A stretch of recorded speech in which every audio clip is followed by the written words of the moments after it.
Alamisa juin kalo tile 18 san 2026 DMS TV channel musoani cɛwni yantuma ayo bisimila DMS TV sanfɛ foli an tan n'o b'an kanubaga n'a lamɛnbagaw bɛɛ lajɛlen Mali kɔnɔ ani Mali kɔ kan aw ka dɔn kibaru min ye o wagati selen san'an ka da se an ka bi kunnafonibaw ma ni ka olu dɔw tulo kan an bɛ hakilina jigin k'aw bɛ se k'an dɛmɛ ni kunnafoni kan n'a carili ani ka hakilinaw di hakilina jɔyɔrɔ la wale kɔfɛ bi kunnafoniba m'an bolo ni ka olu dɔw tulo kan dɔw bɛ tali kɛ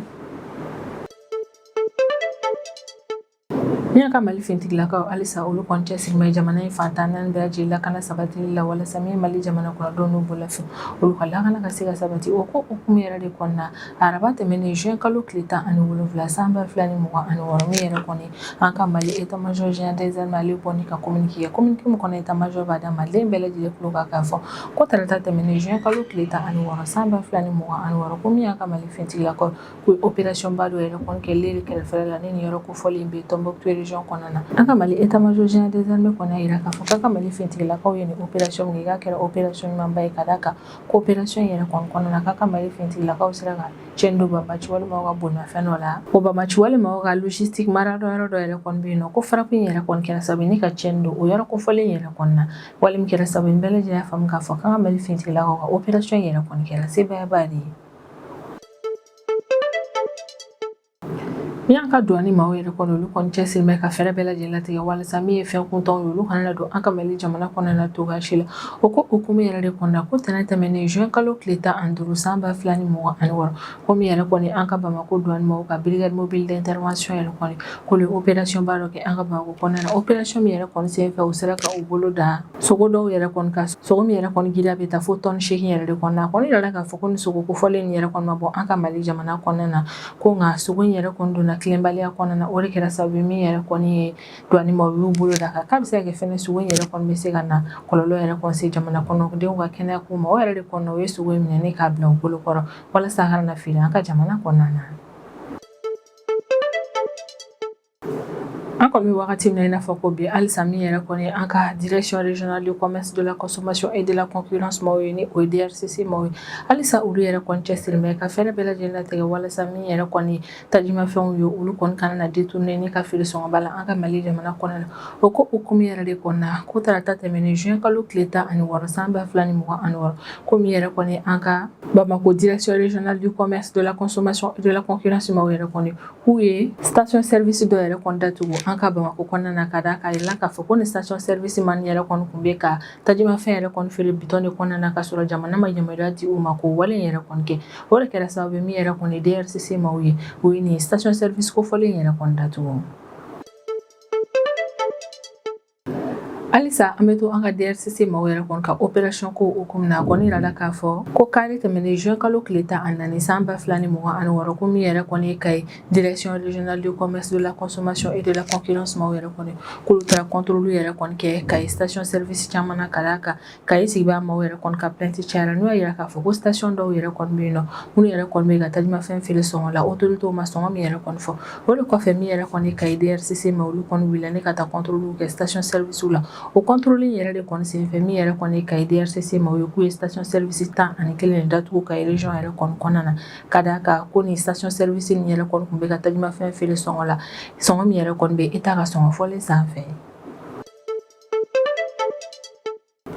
an ka kunnafoniya tɛmɛlenw yɛrɛ kɔnɔna an kun ye a lase aw ma k'a fɔ ko min yɛrɛ kɔni ye farani ko gɛlɛya ye k'o bɛ Kayi région yɛrɛ kɔni kɔnɔna na fo ni wagati na min yɛrɛ kɔni Kayi boulanger maaw ye olu tun bɛ ka dɛmɛ ɲini k'an ka Mali autorités fɛ k'a yira k'a fɔ ko ni Mali autorités yɛrɛ kɔni ma fɛɛrɛ yɛrɛ kɔni latigɛ ko min yɛrɛ kɔni buru dilanni ye ko baaraw bɛ sɔn ka jɔ Kayi région yɛrɛ kɔni kɔnɔna na hali a tɛmɛ o ko hukumu yɛrɛ de kɔnɔna min yɛrɛ kɔni an ka Mali autorités kɛrɛnkɛrɛnnenya la an ka feere ni sannuko autorités olu tun ye layidu caman yɛrɛ kɔni ta Kayi région boulanger yɛrɛ kɔni k'a yir'u la k'a fɔ k'u bɛna fɛɛrɛ bɛɛ lajɛlen latigɛ walasa min yɛrɛ kɔni ye farine o ka se ka don Kayi région yɛrɛ kɔni kɔnɔna na o ko hukumu yɛrɛ de kɔnɔna tɛnɛ tɛmɛnen juin kalo tile 15 san 2026 min an ka Mali autorités olu y'u ka layidu talen ni yɛrɛ kɔni timɛ ni farine caman yɛrɛ kɔni bilalen ni ka taa Kayi région kɔnɔna na a kɔni yirala k'a fɔ ko ni farine min donna Kayi région yɛrɛ kɔni kɔnɔna na ko farine yɛrɛ kɔni escortera an ka Mali fintigilakaw yɛrɛ de kɔni fɛ ni k'a bɔ Bamako ka taa n'a ye Kayi région yɛrɛ kɔni kɔnɔna na lakana na wale min yɛrɛ kɔni kɛra sababu ye ni ka Kayi boulanger yɛrɛ kɔni lafiya min wagati min na i n'a fɔ ko bi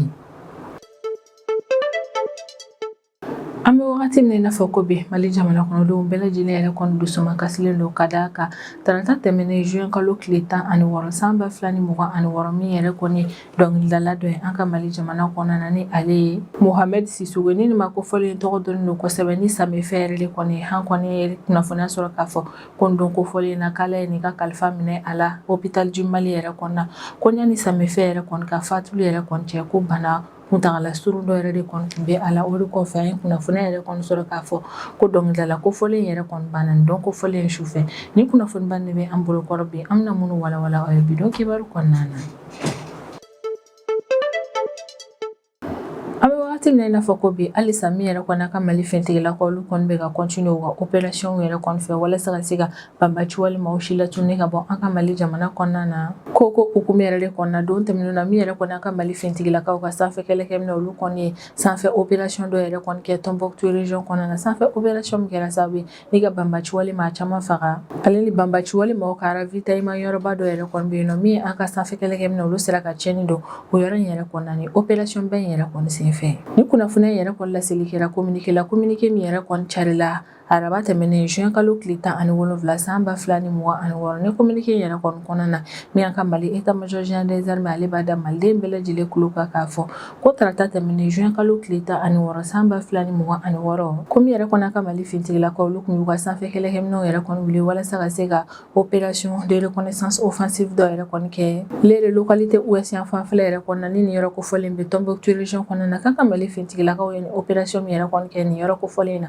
ko opération yɛrɛ kɔni kɛra opération ɲumanba de ye communiqué yɛrɛ kɔni kɔnɔna yiralen don k'a fɔ ko nin don kofɔlen na ko min ka Mali fintigilakaw ka sanfɛ kɛlɛkɛminɛw k'olu kun bɛ jamana lakɔlɔsili baaraw de la ko ka sanfɛ kɛlɛkɛminɛw yɛrɛ kɔni to jamana lakɔlɔsili baaraw la u taara bɔ mobili dɔ yɛrɛ kɔni kan mobili min yɛrɛ kɔni kun bɛ El Serabo village yɛrɛ kɔni kɛrɛfɛla la ni nin yɔrɔ kofɔlen yɛrɛ kɔni bɛ Tombouctou région de kɔnɔna na yirala k'a fɔ ko sanfɛ kɛlɛkɛminɛw taara bɔ ni mobili kofɔlen min kan ko mobili yɛrɛ kɔni kun ye banbaci walima o de ta ye ko sɛgɛsɛgɛli baaraw kɔni y'a yira k'a fɔ ko mobili kofɔlen yɛrɛ kɔni kɔnɔna na ko min yɛrɛ kɔni banbaci walima o ka matériel logistique ko yɛrɛ de kɔni kun bɛ yen nɔ o yɛrɛ de kɔni kɔfɛ min ye sanfɛ kɛlɛkɛminɛw ye olu kɔni ye frappe kɛ ni ka ɲɛsin bolimafɛn min ma frappe min yɛrɛ kɔni kɛra sababu ni ka tiɲɛni don mobili in bɛɛ lajɛlen na ko maa minnu yɛrɛ kɔni kun bɛ mobili in yɛrɛ kɔni kɔnɔna na nin wagati kofɔlen yɛrɛ kɔnɔna ko frappe kɛra sababu ye ni ka o maa bɛɛ lajɛlen bɔnɛ u ni na wa mobili in yɛrɛ kɔni bɛɛ lajɛlen fɛnɛ tiɲɛna ko sanfɛ kɛlɛkɛminɛw tilalen don opération yɛrɛ kɔnɔna o continuera jamana lakɔlɔsili baaraw yɛrɛ kɔni fɛ zone kelen yɛrɛ kɔni kɔnɔna na ko ka sanfɛ kɛlɛkɛminɛw to jamana lakɔlɔsili baaraw la o taara bɔ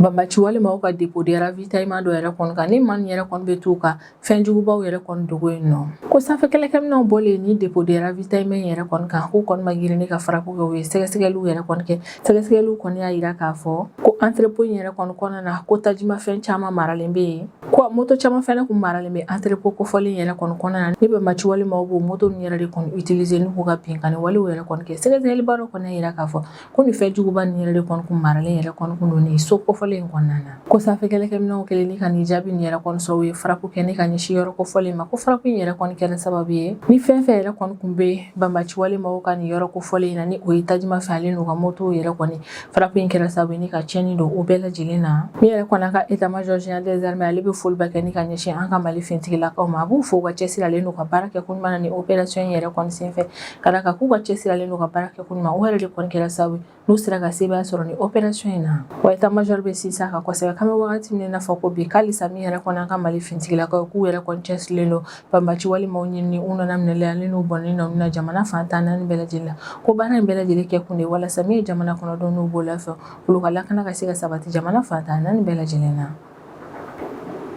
Wagati min na i n'a fɔ ko bi min an ka Mali douane maaw yɛrɛ kɔni olu fana cɛsirilen bɛ fɛɛrɛ bɛɛ lajɛlen latigɛ la walasa min yɛrɛ kɔni fɛn kuntanw ye olu kana na don an ka Mali jamana kɔnɔna na cogoya si la wa ni fɛn fɛn bɛ don jamana in kɔnɔna na a bɛɛ lajɛlen ka don tilennenya yɛrɛ kɔni kɔnɔna na o ko hukumu de la ko tɛnɛ tɛmɛnen juin kalo tile 15 san 2026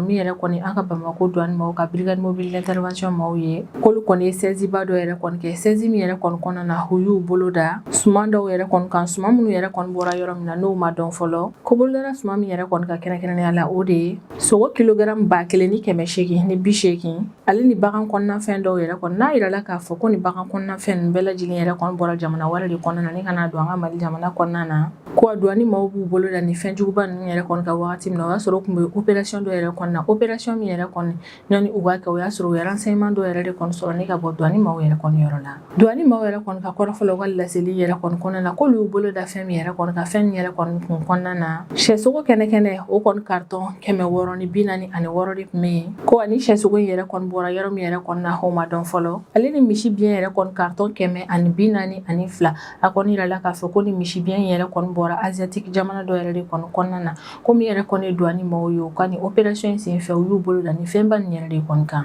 ko bolodara ni fɛnba minnu yɛrɛ kɔni kan a kɔni yirala k'a fɔ ko fɛn nin giriya yɛrɛ kɔni bɛ taa fo tɔni 8 yɛrɛ de kɔni na douane maaw kɔni y'a yira k'a fɔ k'olu y'u bolo da ni fɛnba nin yɛrɛ kɔni kan entrepôt dɔ de kɔnɔna na entrepôt min yɛrɛ kɔni kun bɛ ale Bamako yɛrɛ de kɔni kɔfɛ o kɛlen k'u bolo da fɛn nin yɛrɛ kɔni kan u ye sɛgɛsɛgɛli baara minnu kɛ sɛgɛsɛgɛli baara ninnu kɔni y'a yira k'a fɔ ko camion belebeleba 2 yɛrɛ de kɔnɔna na ni fɛn yɛrɛ kɔni olu yɛrɛ de kɔni fɛn lajigini k'a bila entrepôt yɛrɛ kɔni kɔnɔna na ko nka yani douane maaw ka brigade mobile d'intervention yɛrɛ kɔni ka na o y'a sɔrɔ camion bɛɛ yɛrɛ kɔni tilala fɛn bɛɛ lajɛlen yɛrɛ kɔni labɔli la wa u kun taara ni ka bɔ yɔrɔ in na ka ban kabini bolodara ni fɛn ninnu yɛrɛ kɔni ka yɔrɔ min yɛrɛ kɔni na douane maaw olu kɔni fɛn ninnu yɛrɛ kɔni bila an ka autorités yɛrɛ kɔni ka bolo kan walasa min yɛrɛ kɔni ni fɛn ninnu olu kana na se ka bila sugu kɔnɔna na cogoya si la ka feere walasa a kana na kɔlɔlɔ yɛrɛ kɔni se jamana kɔnɔdenw ka kɛnɛya ko ma douane maaw kɔni y'a yira k'a fɔ k'u y'u bolo da ni sogo minnu kan bɛ wagati min na i n'a fɔ ko bi ko sogo ninnu bɛɛ lajɛlen yɛrɛ kɔni maralen bɛ u bolo wa don n'a nataw yɛrɛ kɔnɔna na u bɛna taa tasuma yɛrɛ kɔni don sogo ninnu na walasa ka se ka jeni cogo min fɛn yɛrɛ kɔni kana na feere cogoya si la an ka jamana kɔnɔna na ni opération yɛrɛ kɔni bɛ tali kɛ an ka Mali douane maaw ka cɛsiri b'a la sanga ani wagati n'u bɛ fɛɛrɛ bɛɛ lajɛlen tigɛ min yɛrɛ kɔni ye feerefɛnw ye olu ka don tilennenya la an ka Mali jamana kɔnɔna na walasa suma minnu yɛrɛ kɔni bɛ don an ka jamana kɔnɔna na n'u bɛ don tilenbaliya kɔnɔna na ale ni suma minnu yɛrɛ kɔni bɛ don n'olu bɔyɔrɔ yɛrɛ kɔni ma dɔn ka fɛɛrɛ latigɛ ne ka jamana kɔnɔdenw yɛrɛ kɔni kisi o suma nin yɛrɛ kɔni dunni yɛrɛ kɔni kɔlɔlɔw ma an bɛ wagati min na i n'a fɔ ko bi an bɛ wagati min na i n'a fɔ ko bi halisa an ka Mali autorités olu kɔni bɛ ka continuer contrôle yɛrɛ kɔni kɛli la station yɛrɛ kɔni na walasa min yɛrɛ kɔni tajimafɛnw ka se ka feere tilennenya kɔnɔna na jamana in na o ko hukumu yɛrɛ de kɔni na ko tarata tɛmɛnen juin kalo tile 16 san 2026 ko min yɛrɛ kɔni an ka Bamako direction régionale du commerce de la consommation et de la concurrence maaw yɛrɛ kɔni ka brigade dɔ ni o ye DRCC ye k'olu maaw yɛrɛ kɔni taara station service dɔ yɛrɛ kɔni datugu an ka Bamako kɔnɔna na ka da k'a yirala k'a fɔ ko ni station service man yɛrɛ kɔni kun bɛ ka tajimafɛn yɛrɛ kɔni feere bitɔn de kɔnɔna na k'a sɔrɔ jamana ma yamaruya di u ma o baara in na DRCC maaw yɛrɛ kɔni ka kumaw kɔnɔ n'o kɔni y'a yira k'a fɔ ko tajimafɛn feereli bitɔn yɛrɛ kɔni kɔnɔna na an ka Mali jamana kɔnɔna na ko a kɔni bɛ kɛ sariya de kɔnɔna na wa ko in yɛrɛ kɔni sɛgɛsɛgɛlen don kosɛbɛ ko e maa o maa e kɔni bɛ fɛ ka tajimafɛn yɛrɛ kɔni feere bitɔn yɛrɛ kɔni kɔnɔna na i ka station service kɔnɔna na wajibiyalen don i kan i ka taa an ka direction générale du commerce de la consommation et de la concurrence maaw yɔrɔ la ni o ye DGCC maaw ye walasa olu ka se ka yamaruya yɛrɛ kɔni di i ma ko ni DGCC yɛrɛ kɔni ma yamaruya d'i ma ka tajimafɛn yɛrɛ kɔni feere bitɔn kɔnɔna na k'i man kan tɛ k'a feere o la cogoya si la ni maa o maa yɛrɛ kɔni y'a kɛ o bɛ n'a fɔ e bɛ ka baara in yɛrɛ kɔni kɛ tilenbaliya de kɔnɔna na ko ni station service maa ninnu dun yɛrɛ kɔni tun bɛ ka baara in kɛ k'a sɔrɔ DGCC maa o maa yamaruya di u ma o yɛrɛ de kɔni na min yɛrɛ kɔni ye DRCC maaw ye o taara ni station in yɛrɛ kɔni datugu an ka Bamako kɔnɔna na ni an ka autorité maaw olu kɔni bɛ hakililajigɛ ko ni olu kɔni bɛ décision yɛrɛ kɔni ta ko min yɛrɛ kɔni ye tajimafɛn ko kana na feere bitɔn kɔnɔna na ko n'a bɛ feere bitɔn kɔnɔna na fo olu ka yamaruya d'i ma ko dɔ wɛrɛ tɛ ko in kɛ kun de ye maa minnu yɛrɛ kɔni bɛ taa tajimafɛn nin yɛrɛ kɔni sa k'olu ka lakana sabati tajimafɛnw yɛrɛ kɔni marali ale ni tajimafɛnw yɛrɛ kɔni yɛlɛmali yɛrɛ kɔni risque min yɛrɛ kɔni bɛ olu la olu bɛ o risque nin yɛrɛ kɔni ɲɛsigi ale ni ka fɛɛrɛ latigɛ jamana yɛrɛ kɔni kɔnɔna na feere kan ka kɛ sariya min kɔnɔna na o sariya nin bɛɛ lajɛlen ka labato feerekɛlaw yɛrɛ kɔni fɛ ko ni olu kɔni bɛ décision in ta ko dɔ wɛrɛ tɛ ni kunba nin yɛrɛ kɔni dɔrɔn de don min yɛrɛ kɔni an ka direction régionale du commerce et de la consommation maaw yɛrɛ kɔni olu kɔni bɛ hakilisi kuma fɔ jamana kɔnɔdenw bɛɛ lajɛlen k'a yira jamana kɔnɔdenw na k'a fɔ k'olu yɛrɛ kɔni cɛsirilen don ka continuer ka contrôle kɛ jamana fantan naani bɛɛ lajɛlen na walasa feere kɛli tilenbaliya yɛrɛ kɔni kɔnɔna na ka dankari o la ale ni jamana mana sariya minnu yɛrɛ kɔni ta tajimafɛn ko yɛrɛ kɔni na o sariya nin bɛɛ lajɛlen ka labato jamana kɔnɔdenw ale ni feerekɛlaw yɛrɛ kɔni fɛ Alisa Hameto hanga direction régionale du commerce, de la consommation et de la concurrence ma wera kon ka opération ko yera kon ukomna kon ira la ka fo ko kali temene juin kalo kleta anani samba flani mo awon woro ko mi yera koni kay direction régionale du commerce, de la consommation et de la concurrence ma oye ko lu kon ballani kata contrôle do yera kon ke station service ou yera kon na sadio la localité yera kon na ko nyani kay DRCC ma yera kon ka balni kata ni contrôle ni yera kon ke station service lo ya soro mi yera kon de sadio la sigiba ma yera kon lu kun tara dénonciation yera de kon ke DRCC ma yera kon yoro la kaira ka fo ko mi yera kon ma do yi ku be gata jima fe yera kon fil son la son mi yera kon be eta ka son folen san fe ko kay DRCC ma yera kon tara ni chunka contrôler mi yera kon ke sadio la localité yera kon na ko contrôler yera kon ku cera ni station service tan ani kelen de datukuliye na yera la ka fo ko ni station service mi yera kon be sadio la aleni kuruketo localité yera de kon na wa DRCC ma kon na yera ka fo ku ni station service ni datuku kadaka ko autorité yera kon ni songo mi fo tajima fe ko la jamana kon na ko ni station service ni yera kon kuntega tajima fe ni filo o songo la o yera de kon na DRCC ma yera kon ni station ni datuku mi yera kon ni DRCC ma ni opération yera kon sen fe ya yera malden bela jinla ka fo ko do yera kon chesilu no ka fele bela jinla tige sharia mi yera kon manana ta jamana kon na tajima fe ko ta fa fele la ko sharia bela jinla yera kon labato ko wa ulu yera kon chesilu no ka fele bela jinla tige jamana kon do se ga tajima fe sa songo mi yera kon na ka se ga jamana kon do yera kon la kana o ka se ga wa tajima fe yera kon sa o songo na wa be kla ka wuli madaga ne kan yeshi jamana kon do yera kon makali sa nga collaboration che ya ko sebe ani DRCC mo nyo chala wala sa ma yera kon be jamana kon na mi yera kon be ka tajima fe yera kon fele songo la songo ma fo eta yera kon fa ko man yera kon denosi wala sa mi yera kon DRCC mo be se ga dankal o man ga wala no yera kon kera oto to mana sharia mi ta jamana kon na jamana kon do yera kon be o sharia labato aka kuna funata menu yera kon na ku yi ayira aula ka fa ko mi yera kon ka region yera kon na ko farni ko gele abe fo wali mi yera kon kuna na kesabe ni mi yera kon burugla o kuna na jo ni region ko fole yera kon na o wakati yera kon na mi yera kon kay boulanger ulu kun gele la nga mali autorité la ku ba gele fa autorité wa autorité ko ile du yera kon ta kay boulanger mawe ka fa ku na fere bela jilla te wala sami yera kon farni o be siga sin region ko fole kon na tugum akon yera la ka fa ko kom de la ko mi yera kon anga mali autorité ulu kon laydu munu da kay boulanger ko ga laydu ni yera kon timeni farni chama yera kon do ne kay region kon na don taminu na kon yera ka fa ko ni farni menu yera kon do na kay region yera kon na ko farni bela jilla yera kon exporter la kana kon na anga mali fintigi la ka yera de kon fe ko farni ni yera kon sera kay region yera kon na tenete menende de juin kalo kleta anduru samba flani muwa ani woro ko ania e farni yera kon sera ka do kay region yera kon na ko do werete kay autorité régionale yera de kon wuli ka jo yera kon ni o kena ni ala kay gouverneur le général de brigade Moussa Soumaré kay directeur régional du commerce, de la consommation et de la concurrence ni o rombo bayoe fo ka tase kay chambre de commerce et d'industrie du Mali yera kon ka président yera de kon mani oye Seydou Nour Niang yera kon ira la ka fo ko ni maban bela jile yera de kon u bolo di nyogoma kay région yera kon na ka wuli ka jo ke wala sami yera kon ni farni yo be se ga du kay région yera kon na la kanala ni farni ban yera kon do ni kay région yera kon na ba ila malde bela jile ka fo ko mi an ka mali autorité yera kon ku teslo no ka fere bela jile te jamana kon do mago na jo fe mun yera kon na ka fere la te ni ka o fe bela jile di jamana kon do ma Allah soro nyani seliba yera kon che kay boulanger mawlu ku ga jorona ko chama fo ko mi yera kon e buru yera kon homa dese kay region yera kon na wa foi ma fara buru songo kan region ko folin kon na ka soro wakati temenu yera kon mi kay boulanger mawlu kon ku ga jorona ko fo kayra ka fo ko ni fere telma yera kon manine ko kle saba yera kon ku tagala yera kon na ko mi yera kon e buru gla ko be jo kay region yera kon na nga kon ira la ka fo